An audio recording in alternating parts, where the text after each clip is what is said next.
Subscribe now and hit the notification bell so you don't miss the next move. Stop! They thought Eleanor Vance was home crying. She was actually buying a $10,000 dress and hiring the best private detective in the city. Tell us in the comments, do you believe a person can be completely betrayed and still achieve victory? What would you do in a situation like this, Part 1? The coronation of audacity. The young woman in Scarlett Valentino, clinging to Alexander Sterling's arm at the Grand Astor Club in New York, knew 3 crucial things. First, that Eleanor Vance had orchestrated every detail for her to be there that night. Second, that the flash drive in Eleanor's Hermes bag contained photos of Scarlett with 2 other married men over the last 6 months. And third, most importantly, that in 30 minutes, Scarlett Blake would leave that gala ball weeping like a child, while Eleanor would become the legend that New York high society would recount for the next 50 years. Alexander thought he was trading a boring wife for a luxury arm candy. Scarlett thought she was conquering a prince. Neither of them imagined they had just awakened a queen, and queens do not forgive. They destroy with style. The September night at the Grand Astor Club was drenched in ostentation and falsehood. Baccarat crystal chandeliers cast a golden light over the main ballroom, where the crème de la crème of New York society gathered for the Legacy Foundation's traditional annual gala ball. Alexander Sterling adjusted the cuff of his Italian silk shirt for the 3rd time in 5 minutes. At 38, the real estate mogul had built an empire that guaranteed him a constant presence in the social columns. But tonight, specifically, he felt particularly anxious, not because of the event's importance, but because of the company he had chosen to bring. Scarlett Blake glided through the ballroom as if she owned the place. At 29, the young woman flaunted a striking, artificially enhanced beauty, with platinum blonde hair falling in perfect waves over bare shoulders, highlighted by the Scarlett Valentino gown Alexander had specially purchased for the occasion. The generous cleavage and the fabric that hugged every curve of her body did not go unnoticed by the male gazes present, nor by the whispered comments of the society matrons. "Alexander, darling," the sharp voice of Mrs. Victoria Albright, a senator's wife, cut the air like a knife. "What a surprise to see you here, and with company." Her eyes scanned Scarlett from head to toe, a predatory analysis disguised as social courtesy. "Victoria, always a pleasure." Alexander forced a smile, while feeling sweat form in small beads on his forehead. "This is Scarlett Blake, my special consultant." Scarlett laughed, a crystalline sound that resonated in the room. "Consultant? What modesty, my love." Her blood-red nails possessively caressed Alexander's arm. "We're much more intimate than that, aren't we?" Alexander's embarrassment was palpable, but Scarlett seemed to feed on the situation. She had spent months planning this moment, the night she would finally be introduced in society as Alexander Sterling's new woman. In her young, ambitious mind, this was her official coronation. The legitimate wife, Eleanor, had become a ghostly figure in their conversations, a woman who preferred discretion to the spotlight. And this, for Scarlett, was a sign of weakness. "And where is Mrs. Sterling?" Victoria's question was posed with the surgical precision of someone who knows exactly where to poke to inflict pain. "I haven't seen her at a social event in ages." Alexander swallowed. "Eleanor has been busy with personal projects." "What a shame," Victoria murmured, though her tone suggested the opposite. She was such an elegant woman. She always knew how to behave with class. The word hung in the air like a death sentence. Scarlett felt a pang of irritation. Why did everyone keep comparing her to that faded woman? "Alexander, I need to talk to you about the marina project," interrupted David Shaw, one of the firm's junior partners. The relief on Alexander's face was instantaneous. While the men stepped away to discuss business, Scarlett remained alone in the center of the ballroom, feeling like a queen on her throne. Social photographers' flashes found her constantly, and she knew her photos would be featured in the gossip magazines the following week. Alexander Sterling's new passion. Oh, she could already imagine the headlines. Bubbly champagne flowed generously among the guests, and Scarlett didn't hold back. With every sip, she felt more secure, more in control. She approached a group of socialites she knew superficially from salons and gyms in the city's wealthiest neighborhoods. "Scarlett, what a stunning dress," commented Patricia, the wife of a judge. "Valentino, a gift from Alexander," Scarlett replied, making sure to emphasize the intimacy. "He has such refined taste for choosing women's clothing." The women exchanged knowing glances. They all knew what that meant. Alexander Sterling was publicly flaunting his mistress, a behavior that, while not uncommon in these circles, still caused a stir when done so blatantly. "And how are you adapting to your new position?"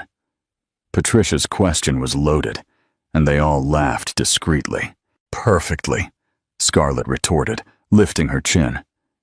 "In fact, I've always felt more at home in this environment than certain people who isolate themselves at home." The malicious comment about Eleanor did not go unnoticed. The women present knew the unwritten code of high society well. When a wife stopped appearing at events, it usually meant she had lost the battle to a younger, more ambitious rival. On the other side of the room, Alexander tried to focus on the business conversation, but his eyes constantly drifted towards Scarlett. Part of him felt proud to be with a woman so young and attractive. It was a confirmation of his virility and success.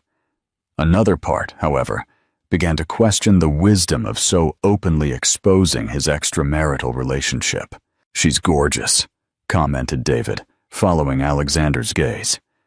"But don't you think it's risky to bring your friend to an event of this magnitude?" "Scarlett isn't just a friend," Alexander retorted, more defensively than he intended. "We have a serious relationship." "Serious?" David raised an eyebrow. "And does your wife know?" Alexander looked away. Eleanor knew, of course. How could she not know? The rumors had been rampant for months, and he hadn't even bothered to be discreet. But Eleanor, true to her reserved nature, hadn't made scenes or threats. She had simply withdrawn further, which Alexander had interpreted as tacit acceptance of the new situation. "Eleanor understands that our marriage has evolved into something different," he murmured, sipping Scotch whiskey. The truth was, Alexander had married Eleanor Vance 15 years ago for practical reasons. She came from a traditional family with important connections in the judiciary and politics, connections that were crucial to his business growth. Eleanor was intelligent, cultured, a perfect wife on paper. But as the years passed, Alexander began to see her as part of the furniture, always present, always reliable. But without the sparkle and excitement he had started seeking elsewhere. Scarlett represented everything his wife was not: spontaneous, sensual, impressionable. "Alexander!" Scarlett's voice snapped him back to the present. She approached with a radiant smile, followed by a younger man he recognized as Ethan Campbell, the heir to one of the country's largest fortunes. "Ethan was just telling me about the new art collection he recently acquired," Scarlett said, her eyes gleaming with interest. "Picasso, Van Gogh! It's fascinating!" Alexander felt a pang of irritation. Scarlett was clearly flirting. And Ethan, known for his womanizing reputation, seemed willing to reciprocate. It was humiliating to have to compete for his own mistress's attention in public. "Scarlett, we need to speak with the event organizers," he interrupted, taking her arm. "But Alexander, Ethan was inviting me to see his private gallery," she pouted. "Another time," Alexander retorted dryly, guiding her away from the young heir. As they walked across the ballroom, Scarlett whispered in his ear, "You don't have to be jealous, my love. You know you're the only man in my life." The words were supposed to reassure him, But Alexander felt a growing unease. There was something about Scarlett's attitude tonight, an excessive confidence, an assumption that her place was guaranteed, that deeply bothered him. Near the main table, where event organizers and important politicians were seated, Alexander saw Mr. Julian Hale, an influential society columnist. The man was observing them with evident interest, already mentally drafting the note that would appear in his column the next day. Alexander Sterling, it's been a while. Julian approached with a smile that didn't reach his eyes. And this lovely young woman must be Mrs. Sterling? The silence that followed was deafening. Alexander felt his face flush as Scarlett, far from being embarrassed, smiled even wider. Not yet, she retorted with a giggle. But who knows, maybe soon. The insinuation was crystal clear. Scarlett was not content with just being the mistress. She had bigger plans, and she was announcing them to one of the city's most dangerous gossips. Alexander forced a nervous laugh. Julian, meet Scarlett Blake. Scarlett is one of the city's most respected journalists. It's a great pleasure, Julian said, kissing Scarlett's hand with exaggerated gallantry. I imagine we'll have much to talk about in the near future. The veiled threat did not go unnoticed by Alexander. Julian Hale had the power to make or break reputations with a single column.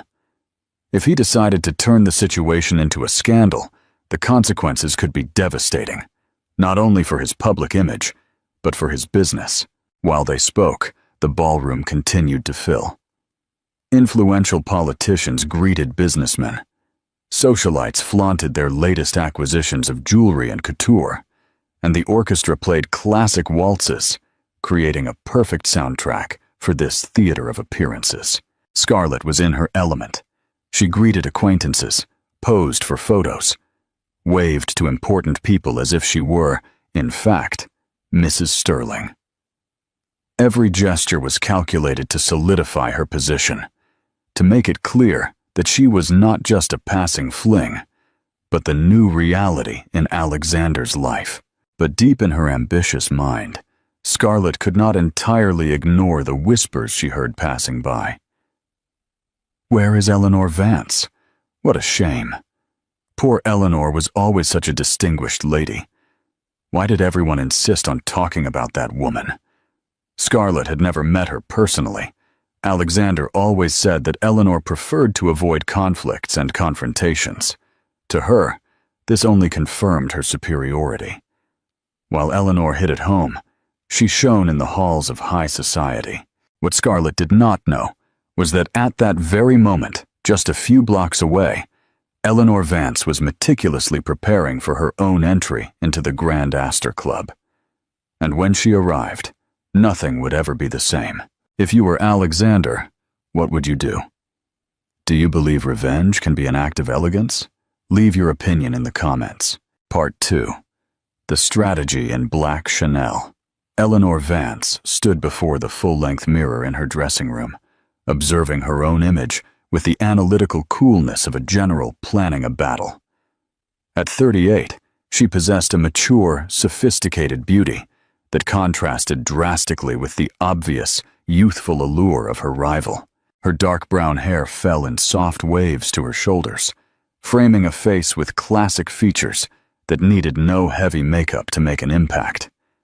The dress she had chosen for the night was a masterpiece of French haute couture, a black Chanel couture with an impeccable cut, featuring pearl details that ran across the discreet yet elegant neckline. The piece had cost more than many cars, but it wasn't the price that made it special.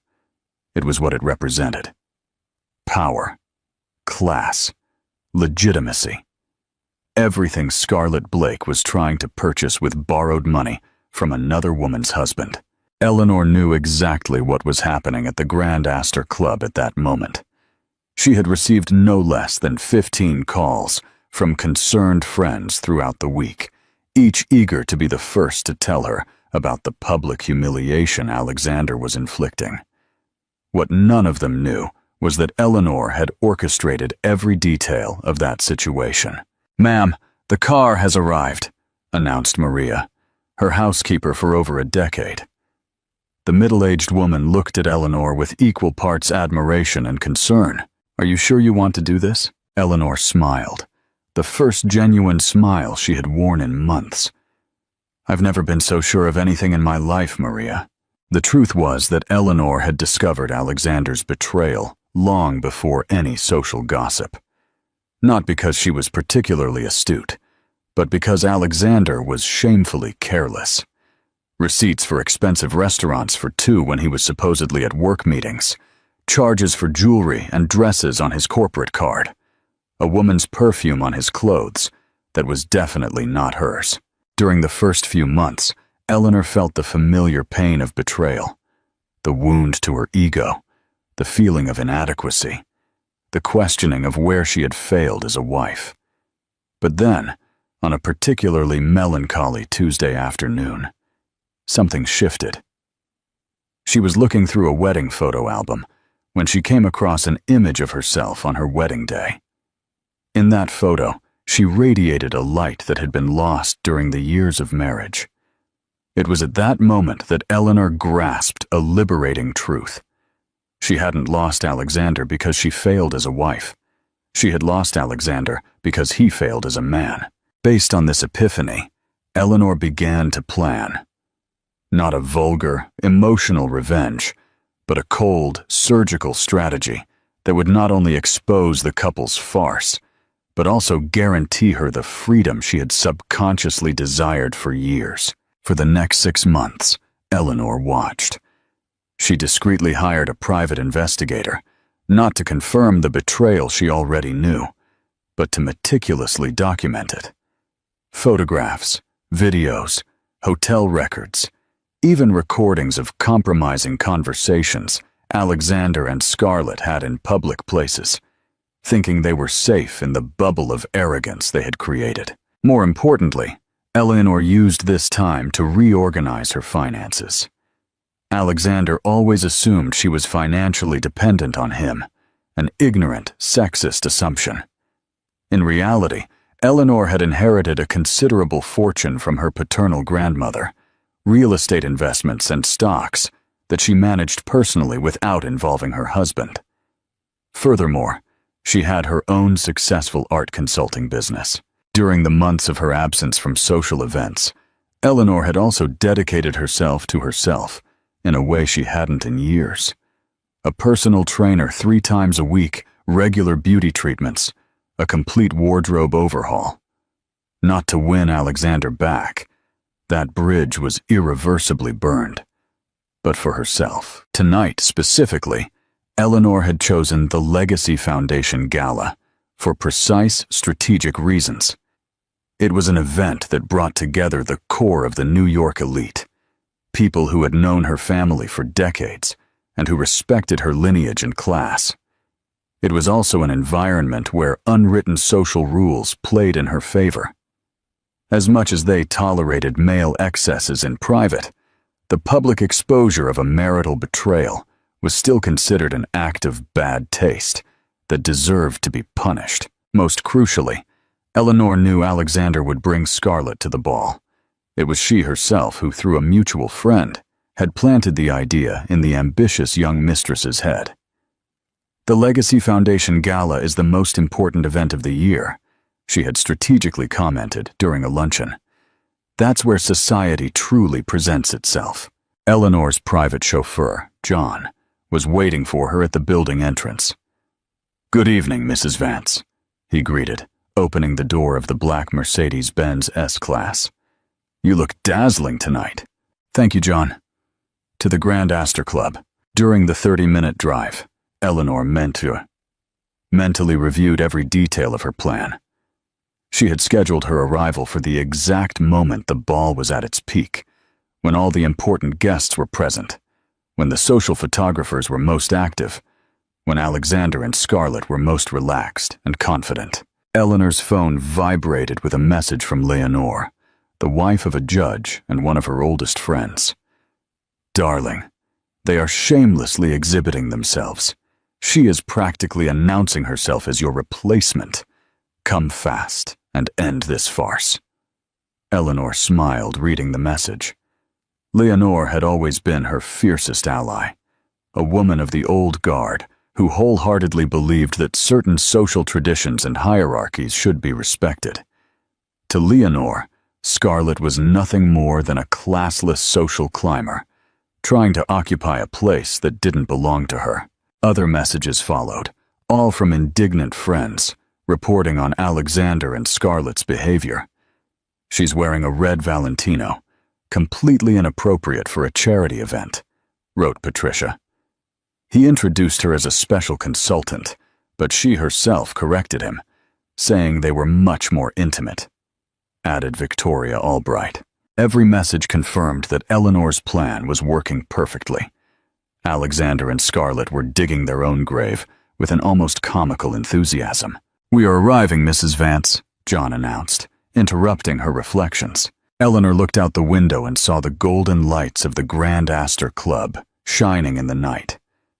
Dozens of luxury cars were parked at the entrance, while paparazzi and social photographers awaited the arrival of important figures. The red carpet stretched from the sidewalk to the main door, flanked by lush floral arrangements. "John, give me 5 more minutes," Eleanor requested. "I want my entrance to be memorable." She opened her Hermes bag and checked the contents one last time. In addition to the usual items, there was a discreet flash drive containing all the documents and evidence she had compiled on Alexander and Scarlett. She didn't plan to use it tonight, but it was always good to have an ace up her sleeve. Eleanor also carried something far more powerful than any physical evidence: the absolute certainty that she was doing the right thing. For 15 years, she had been the discreet, perfect wife who solved problems without making waves. Tonight, she would be the opposite. "Now, John, it's showtime." The driver smiled through the rearview mirror. He had watched Eleanor grow from a shy young woman to a powerful one, and he knew this night would be historic. When the Mercedes stopped in front of the Grand Astor Club, a murmur spread among the photographers. Eleanor Vance had become a mysterious figure in recent months. Her absence from social events had generated speculation and conspiracy theories. Now, her reappearance promised answers. John got out of the car and walked calmly to the rear door. The silence was almost palpable. Even the most seasoned paparazzi knew they were about to witness something extraordinary. When the door opened and Eleanor stepped onto the red carpet, there was a moment of suspended time. She was radiant in a way no one remembered seeing her before. More confident, more commanding, more genuinely powerful. Flashes erupted in a frantic sequence as Eleanor walked slowly toward the entrance. Every step was calculated. Every movement was a declaration. She acknowledged the crowd with elegant waves, but did not stop for interviews. There was more important work to be done. At the club entrance, the doorman greeted her with an almost feudal bow. "Mrs. Vance, what an honor to have you back with us." "The pleasure is mine, Robert. A beautiful night, isn't it?" As she walked through the club's corridors toward the main ballroom, Eleanor could hear the crowd's murmur inside. Music, laughter, animated conversations. The sound of people who had no idea their lives were about to be turned upside down. She paused in front of the ballroom's double doors. She adjusted her pearl necklace one last time and took a deep breath. On the other side of those doors were Alexander and Scarlett, likely still basking in the attention they received, still believing they had conquered something important. They had no idea that the true queen had arrived to claim her throne. Part 3. The Elite Duel. The ballroom of the Grand Astor Club was at its peak when Eleanor Vance made her entrance. The orchestra played a Strauss waltz. Couples danced elegantly in the center of the hall, and the hum of conversations created a symphony of polite courtesy. Alexander was near the bar, laughing heartily at a joke David Shaw had just told him, when the first whisper reached his ears. "Eleanor has arrived." The smile froze on his face. He slowly turned, searching for the familiar figure of his wife, but couldn't find her in the crowd. Part of his brain still expected it to be a rumor. "Alexander!" Leonore's voice sounded behind him like the harbinger of a storm. "Your wife looks stunning tonight." He turned and saw Leonore, with a smile that didn't reach her eyes. The kind of smile that high society women used when they were about to witness the public humiliation of someone they deemed deserving. It was then he saw her. Eleanor was entering the main hall with the serenity of a queen returning to her palace after a long exile. There was something different about her, an aura of power and self-possession that Alexander did not recall ever seeing before.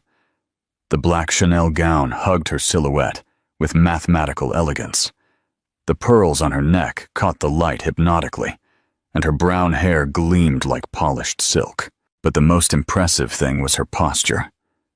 Eleanor did not walk. She glided. Every movement was deliberate, every gesture calculated for maximum impact. And wherever she passed, conversation ceased, gazes turned, and a respectful silence spread like ripples in a pond. Alexander felt his mouth go dry. In 15 years of marriage, he had never seen Eleanor dominate a room that way. It was as if she had gone from being a supporting character to the protagonist of her own life. On the other side of the room, Scarlett was recounting an anecdote to a group of businessmen's wives when she noticed her audience had become distracted. They were all looking at something, or someone, behind her. "What is it?" she asked, turning to follow the direction of their gazes. And then she saw her too. Scarlett had often fantasized about what her first encounter with Alexander's legitimate wife would be like. In her fantasies, Eleanor would be a faded woman, visibly aged, clearly inferior in every way that mattered. The reality was a brutal shock.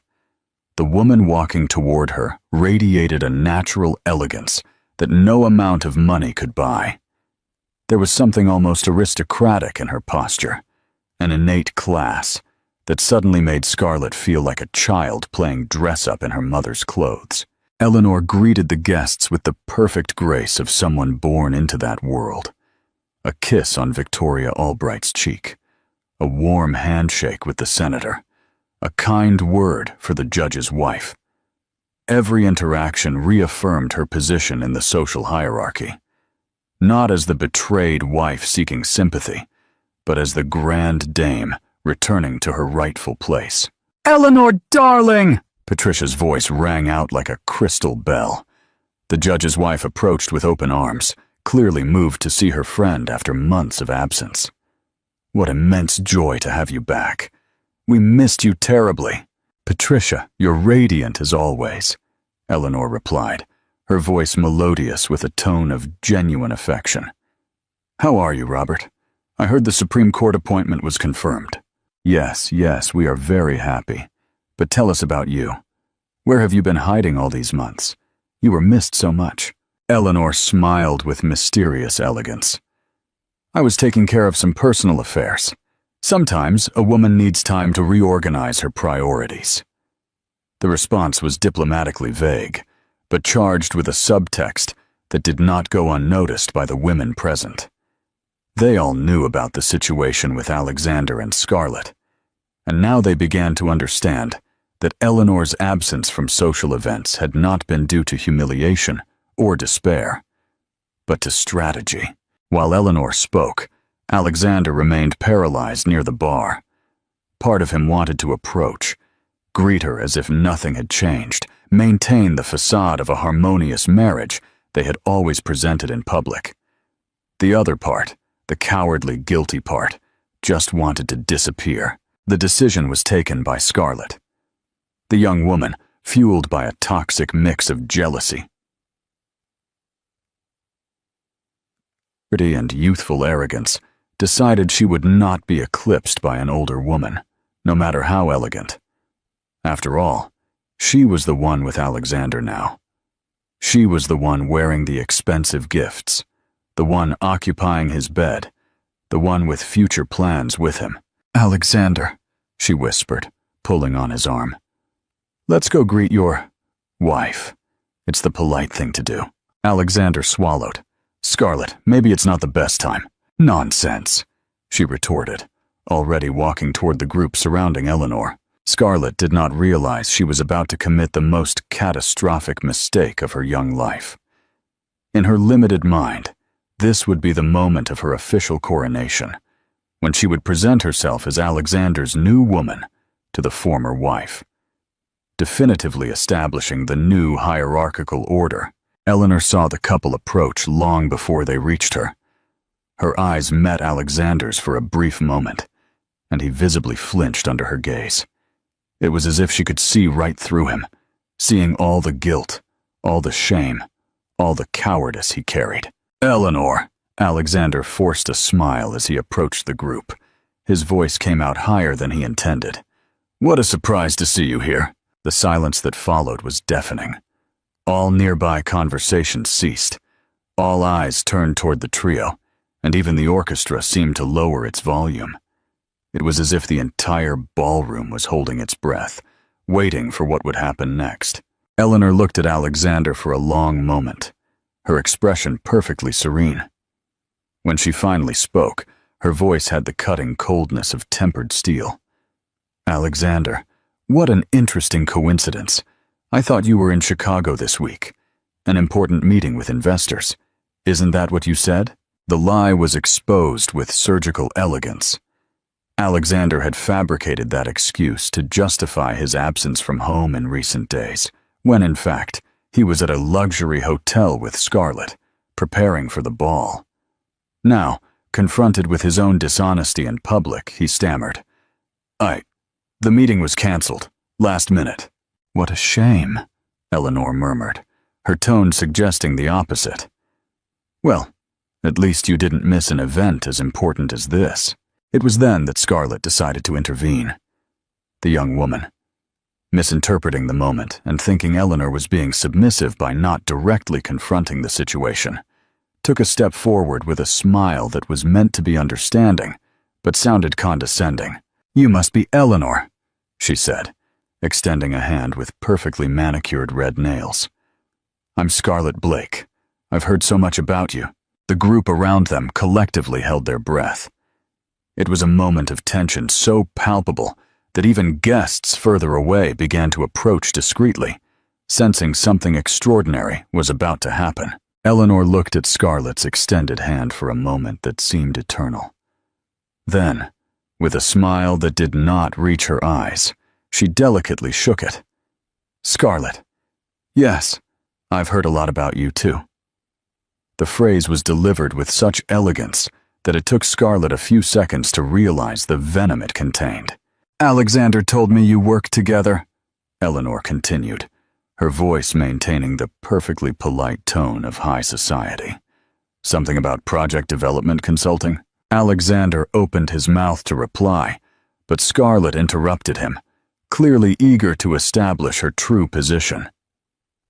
"Oh, we are much more than colleagues," she giggled, a high-pitched sound that resonated uncomfortably in the ballroom's silence. "In fact, Alexander and I have a very special relationship."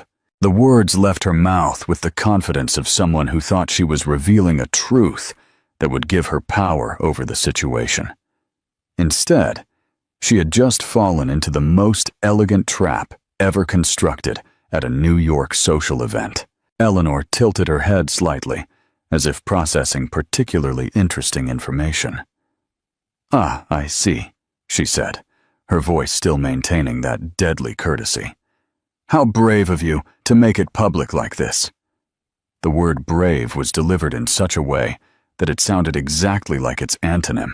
Scarlett began to realize something was wrong, but her youth and inexperience prevented her from fully decoding the nuances of the conversation. Alexander, on the other hand, was pale as a sheet.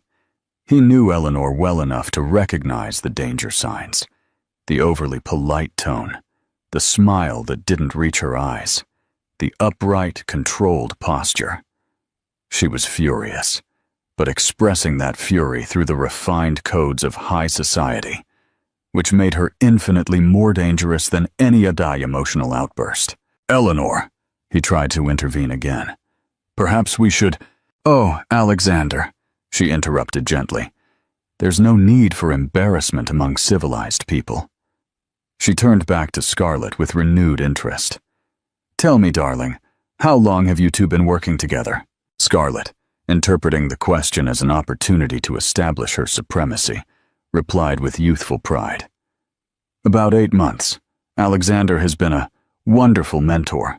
"Mentor?" Eleanor repeated, as if savoring the word. What an interesting term to describe the relationship. The air in the ballroom was so charged with tension that even the waiters stopped circulating with champagne trays. Dozens of eyes were fixed on the trio, and Julian Hale, the society columnist, was observing everything from a strategic distance, clearly taking mental notes for his column the next day. Leonore Albright approached the group with a smile that promised trouble. "Eleanor, darling, what a stunning dress. Chanel, isn't it? I've always envied your impeccable taste in fashion." "Thank you, Leonore. You know how it is. Some pieces never go out of style, do they?" The implication was clear. True elegance is timeless, unlike the passing trends certain younger people exhibit. Scarlett, finally starting to realize she was being subtly attacked, decided to counterattack. "Your dress is beautiful, too," she told Eleanor, her tone trying to sound generous but failing miserably. "Very classic. It must have been terribly expensive."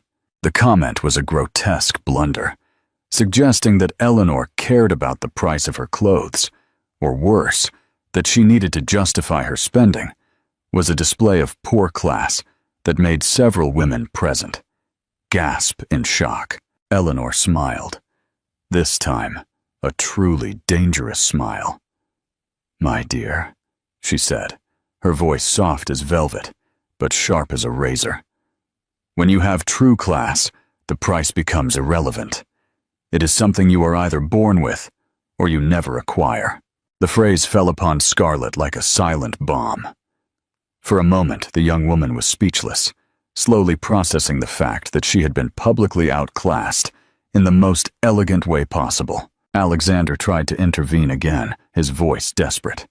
"Well, I think we should all—" "Alexander," Eleanor interrupted him again, this time turning her full attention to him. "Since we are all gathered here, so casually, perhaps it's a good time to clarify a few things." The entire ballroom seemed to have paused. Not even the sound of the orchestra could be heard, as if the musicians also wanted to hear what would happen next. "Clarifications are always welcome," murmured Leonore Albright, barely containing her excitement. Eleanor adjusted the pearls at her neck with deliberately slow movements, like a matador preparing the final thrust. "You see," her voice now taking on a tone of genuine amusement, "there are certain illusions that must be dispelled before they cause more embarrassment than they already have." Scarlett felt a chill of panic run down her spine. There was something about Eleanor's demeanor, an absolute confidence, an almost predatory serenity, that suggested she knew something monumental, something that would completely change the game. "I don't understand," Scarlett gasped. "Oh, darling," Eleanor retorted, her smile now genuinely radiant. "You will understand. All of you will." It was then that Eleanor Vance began to methodically, elegantly, and irreversibly destroy the lives of everyone who had underestimated her power. Part 4. The Ruthless Truth. "Alexander," Eleanor said, her voice cutting through the ballroom's silence like glass against glass. "Since we are among friends, why don't you tell Scarlett about our conversation last night?" Alexander's face paled to a color that rivaled the pearls on his wife's neck. His eyes widened in absolute panic, because there had been no conversation with Eleanor the night before, nor on any night in the last few weeks. "I don't know what you're talking about," he stammered, but his trembling voice betrayed his nervousness. Eleanor tilted her head with feigned curiosity, as if genuinely surprised by her husband's response. "No? How odd. Perhaps my memory is failing me." She paused dramatically, scanning the circle of spectators that had formed around them. "Or perhaps you forgot to mention to your mentor that we are still married." The word mentor was delivered with such irony that several people in the group had to stifle nervous giggles. Scarlett felt the blood rush to her face, finally realizing she was being publicly ridiculed. "Of course we know you're married," Scarlett said, trying to regain some control over the situation. "But marriages evolve, don't they? Sometimes people find happiness in different places." Eleanor nodded with a graceful tilt of her head. Evolution, a fascinating concept. She turned to Leonore Albright conspiratorially. "Leonore, you, married to Robert for 30 years, have you experienced this evolution?" Leonore laughed, a crystalline sound filled with aristocratic malice. "Never, darling. Robert knows his place very well."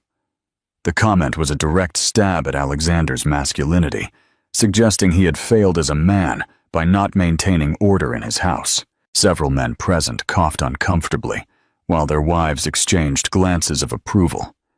Victoria Albright joined the group, clearly unwilling to miss the spectacle. "Eleanor, it's so good to see you at our events again," she said with feigned effusiveness.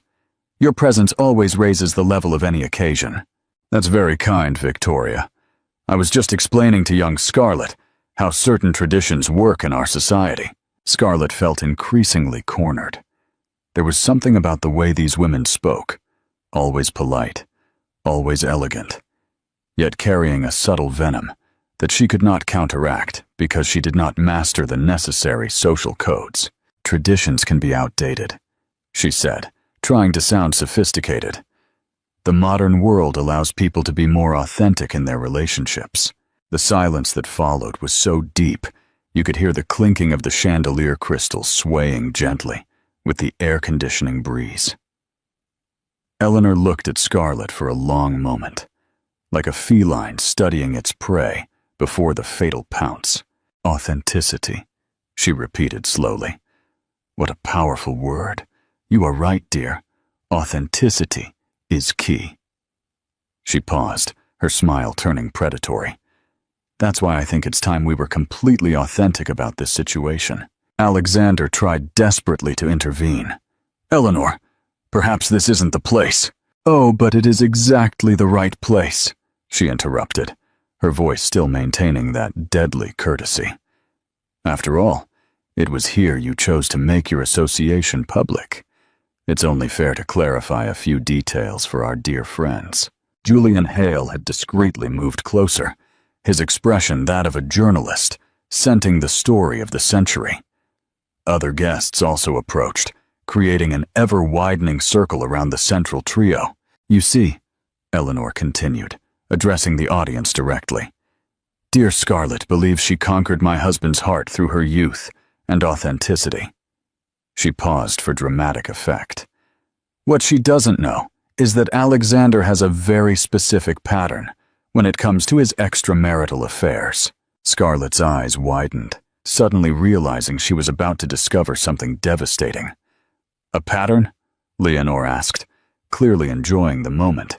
"Oh yes, young, ambitious women, from humble backgrounds, easily dazzled by expensive gifts and promises of social ascent."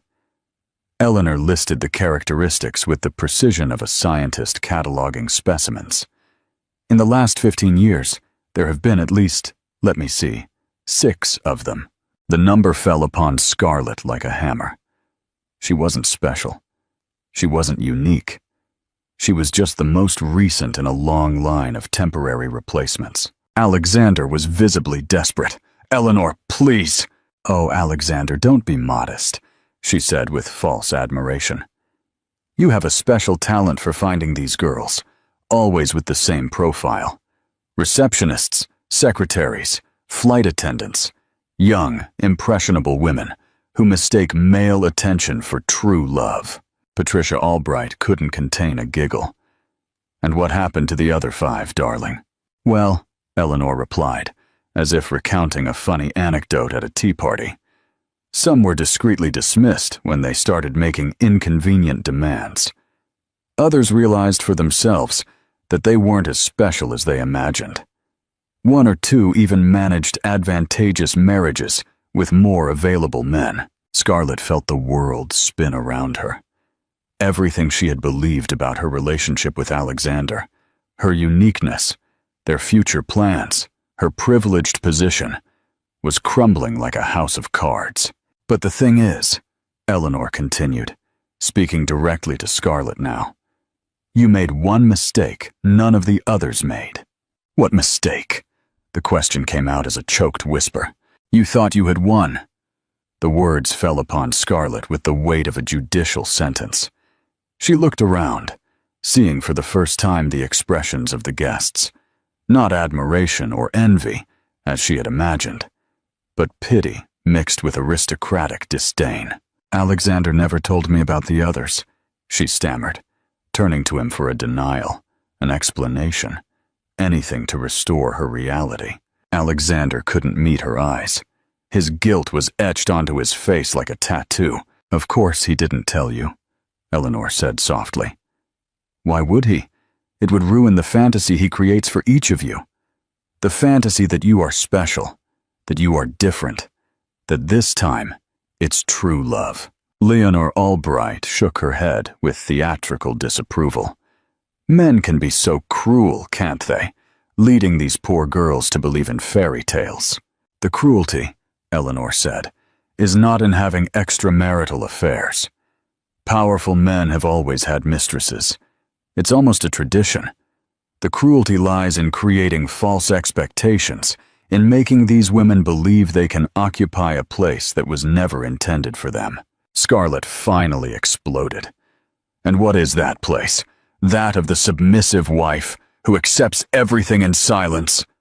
The entire ballroom held its breath.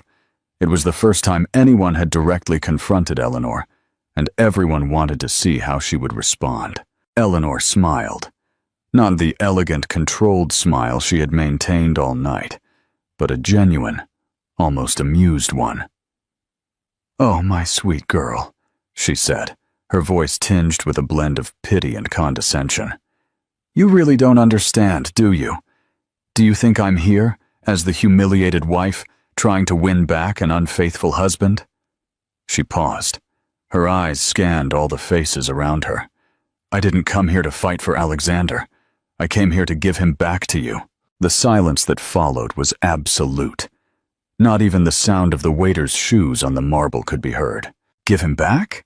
Scarlett repeated. Utterly confused. "Yes, darling. You can keep him." Eleanor made an elegant gesture with her hand, as if delivering an undesirable gift. "In fact, I insist you keep him. After all, you both deserve each other." Alexander finally found his voice. "Eleanor, what are you talking about?" "I'm talking about freedom, Alexander. Yours and mine." She opened her Hermes bag and pulled out a sealed envelope. "The divorce papers were filed yesterday. You should receive official notification on Monday." The envelope passed from hand to hand, like a grande without a pin. Alexander held it with trembling fingers, his face expressing absolute shock. "But we never even discussed this?" "Yes, we did.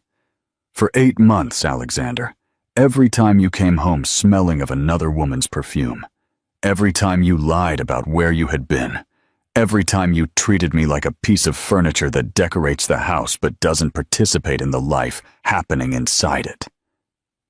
Eleanor's voice remained serene, but there was tempered steel in every word. The conversation had been long and unilateral, but it happened. Scarlett looked at Alexander, expecting him to protest, to declare his love, to confirm the future plans they had made together. Instead, he looked at the envelope as if it were a bomb about to explode. "How much do you want?" was the first thing he managed to say. The question revealed so much about his character that several women present made barely disguised gestures of disgust. "Oh, Alexander," Eleanor said, shaking her head with feigned sadness. "Always reducing everything to money.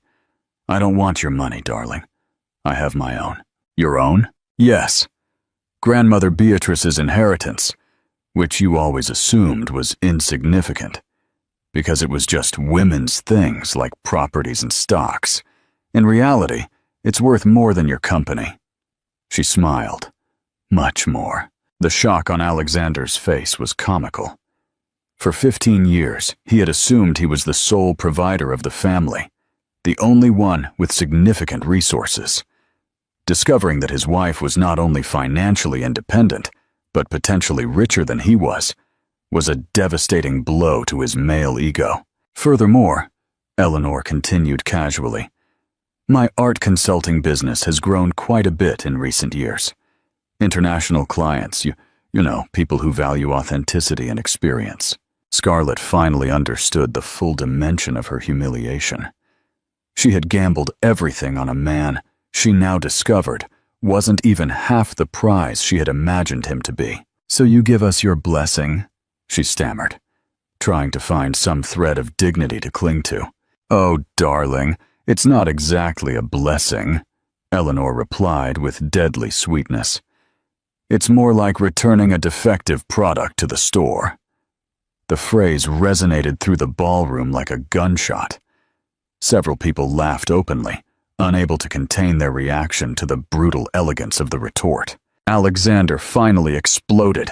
Eleanor, you can't humiliate me like this in public. Humiliate you?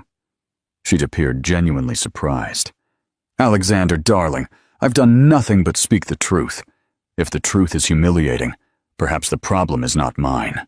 Julian Hale approached with his social predator smile. Eleanor, may I have a statement for my column? Of course, Julian. She turned to him with the grace of a seasoned actress. You may say that I am beginning a new chapter in my life. Sometimes, when a door closes, we realize it was actually keeping us captive in a place too small for our dreams. And future plans? I'm moving to Paris next week. I have some interesting projects waiting for me there. The word Paris landed on Alexander as a final sentence. Eleanor wasn't just divorcing him. She was literally fleeing the country, putting an ocean between them. Scarlett, attempting one last desperate move, said, well, at least now Alexander and I can be happy together, without secrets or lies. Eleanor looked at her with a mix of pity and amusement. Oh, my sweet, naive girl, she said, her voice filled with an almost maternal condescension. Do you really believe a man who cheated on his wife with you won't cheat on you with another? The truth of the statement hit Scarlett like a punch to the gut. She looked at Alexander, searching for some sign of denial, some guarantee of future fidelity. Instead, he seemed to shrink further, clearly unwilling to publicly commit to her after the night's disaster. The lack of support was the final straw. Scarlett realized she had lost not only the battle against Eleanor, but also any chance of a future with Alexander. He was too cowardly to defend her when she needed him, too weak to take responsibility for his own actions. It was in that moment of absolute silence that Eleanor Vance delivered the final blow. Well, Eleanor said, adjusting the pearls at her neck with an elegant final gesture. It was a pleasure clarifying all of this. Now, if you'll excuse me, I have some dear friends to bid farewell to before my trip. She turned to leave, but stopped as if recalling something important. Oh, and Scarlett? The young woman looked up with hope, perhaps believing Eleanor would offer some word of reconciliation or advice. The red dress looks beautiful on you, but for charity events, more subdued colors are more appropriate. It's a matter of social etiquette. The final critique was delivered with such elegance that even the most seasoned observers needed a few seconds to fully process the brutality of the comment. Eleanor had just given an etiquette lesson in the middle of a public humiliation, definitively establishing the social hierarchy between them. Scarlett stood still, paralyzed by shame, as Eleanor walked away with grace. Alexander remained by her side, but it was obvious to all that he was in shock, still processing the speed with which his life had collapsed. Julian Hale watched the scene with the keen eye of someone who had just witnessed the social story of the year. He was already mentally drafting the headline, The Elegant Revenge, How Eleanor Vance Turned Humiliation into Triumph at the Season's Most Talked About Ball. Part 5. The Unsurpassable Legacy. 3 years later, the The apartment in the 16th arrondissement overlooked the Eiffel Tower and was decorated with a perfect blend of French elegance and sophistication. Eleanor Vance, now Eleanor Dubois, sat on the terrace, sipping coffee while watching her 2-year-old twins, Henry and Beatrice, play in the private garden. Pierre Dubois walked onto the terrace carrying a tray with fresh croissants and the morning paper. "Mon amour," he said, kissing Eleanor's forehead gently. "There is an interesting article here about America." Eleanor smiled, accepting the cup of coffee he offered. At 38, she radiated a happiness she had never experienced during her 15 years of marriage to Alexander. Pierre was not just a better husband, he was a true partner, someone who respected her intelligence and ambition as much as he admired her beauty. What kind of article? About corporate bankruptcies? It seems a real estate developer called Sterling Ventures closed its doors last month. Alexander? Apparently. The article mentions financial mismanagement and lawsuits. The owner, Alexander Sterling, is under investigation for tax irregularities. Eleanor felt no pleasure in the news. That phase of her life was completely over. But there was a certain poetic justice in the fact that Alexander, who had always considered himself financially superior to her, had lost everything due to his own incompetence. "And the young woman he was with that night at the Grand Astor Club?" asked Pierre, who knew the whole story. "Scarlett." Eleanor mused for a moment. "I heard she married a dentist in Miami. Apparently she learned the lesson of not betting on losing horses." Pierre laughed, a rich, warm sound that resonated on the terrace. "You are terrible, darling, but it is poetic justice, as we say." Henry ran toward the table, speaking an adorable mixture of English and French. "Mama, look, I picked a flower for you." Eleanor lifted her son, accepting the small daisy he had gathered in the garden. Beatrice soon joined them, demanding equal attention. "Mes petits trésors," Pierre murmured, watching the scene with obvious adoration. This was the life Eleanor had built for herself, not as revenge against Alexander, but as a reward for her own courage. She had transformed betrayal into liberation, humiliation into opportunity, and an ending into a new beginning. Dubois' gallery had become one of the most prestigious in Paris under her curatorship, and she was expecting her third child, a girl they would name Sophie, after the grandmother who had left her the inheritance that made her independence possible. As she watched her children play in the Parisian garden, Eleanor reflected on the night at the Grand Astor Club 3 years ago. She had planned every detail of that public humiliation, but now she realized that the true victory had not been destroying Alexander and Scarlett that night. The true victory was this: a life built on her own terms, with a man who loved her completely, children who filled her heart, and a career that satisfied her soul. In the end, Eleanor Vance had discovered that the best revenge is not the destruction of your enemies, but the construction of a life so spectacular that it makes everything they did to try to diminish you utterly irrelevant. Final reflection and call to action. Closing. The story of Eleanor Vance teaches us that regret only has value when it turns into action. Her story is not about winning a battle, but about conquering a personal empire. Final, meaningful question. Was Eleanor's most powerful moment the public humiliation of Scarlett and Alexander at the club? Or was it her life 3 years later, where she no longer felt pleasure in their collapse? Leave your comment below. If this story inspires you to take control of your own life, like and share. And of course, subscribe for more stories of queens who stage a comeback.